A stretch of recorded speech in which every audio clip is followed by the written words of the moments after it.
അടുത്തതായിട്ട് നമുക്ക് ഈ ബോളുകൾ ഇതുപോലെ പരത്തണം. കൈകൊണ്ട് ഓരോ ബോൾ എടുത്ത് കൈകൊണ്ട് പരത്തി വീശുകയാണ്. വീശി അടിച്ചുകൊണ്ടിരിക്കുക.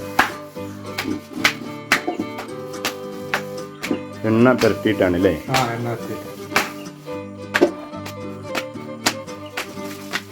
നൈസാവുന്ന അത്ര അടിക്കാം. എണ്ണ പുരട്ടുന്നു. മൈദപ്പൊടി അല്ലേ അത്? മൈദപ്പൊടി എന്തിനാ മുകളിലിടുന്നത്? ഒട്ടിപ്പിടിക്കാൻ. ഇനി മുറിച്ചിട്ട് റൗണ്ടായിട്ട് എടുത്ത് വയ്ക്കാം. അടുത്തതും അതുപോലെ റൗണ്ടാക്കി വെച്ചു.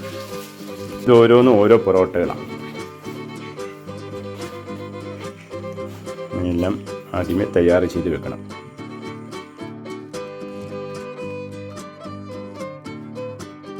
കൈ എത്ര നാളായി ചെയ്യുന്നു?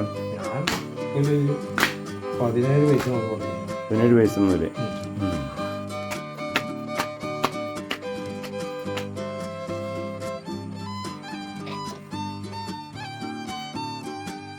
ഉടനെ പൊറോട്ട ഉണ്ടാക്കുകയാണെങ്കിൽ ഇത് മൂടി വെക്കേണ്ട ആവശ്യമില്ല അല്ലേ?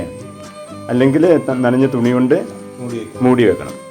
കോയിൽ ചെയ്ത് വെച്ച മാവ് എടുത്തിട്ട് പരത്താൻ പോവുകയാണ്.